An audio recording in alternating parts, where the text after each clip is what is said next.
Mga ka-vibes, mga ka-viewers, magandang araw sa inyong lahat. Welcome back sa channel ko.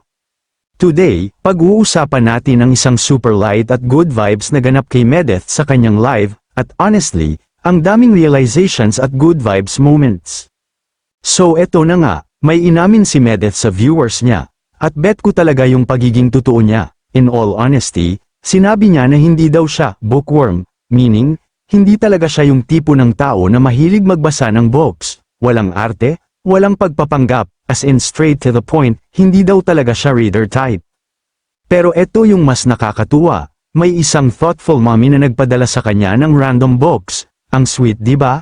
Kahit hindi siya mahilig magbasa, na-appreciate niya pa rin yung gesture, at hindi rin naman niya totally sinarado ang pinto sa pagbabasa. Sabi niya, kapag nagustuhan naman daw niya yung book, binabasa naman niya. So hindi siya totally kontra sa books, talagang depende lang kung makuha ng story ang interest niya. I love the honesty. Tapos eto na, may naligaw na comment sa live niya. Alam mo naman sa live, hindi mawawala yung mga random at minsan medyo off na comments. May nagsabi ba naman na buntis daw siya?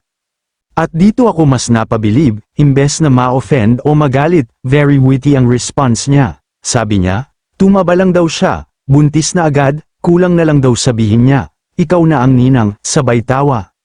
Grabe yung composure, walang bitterness, walang patola energy, ginawa niyang joke, in-own niya yung moment, at pinakita niya kung paano i-handle ang mga basher or unsolicited comments in a classy way. Very positive ang pag-handle niya sa situation, instead na palakihin, ginawa niyang light moment, at sa totoo lang, doon mo makikita yung confidence ng isang tao, yung kaya niyang pagtawanan ng sarili niya at hindi siya basta-basta naaapektuhan ng mga side comments. Sa huli, ang takeaway natin dito, okay lang umamin na hindi ka mahilig magbasa, hindi kailangan magpanggap para lang mag-fit sa expectations, at higit sa lahat, pwede mong sagutin ang bashers with humor at grace, kaya naman shoutout kay Medeth for keeping it real and keeping it positive. Hanggang dito na muna mga ka-vibes. Ano masasabi nyo sa ganitong klaseng pag-handle ng bashers?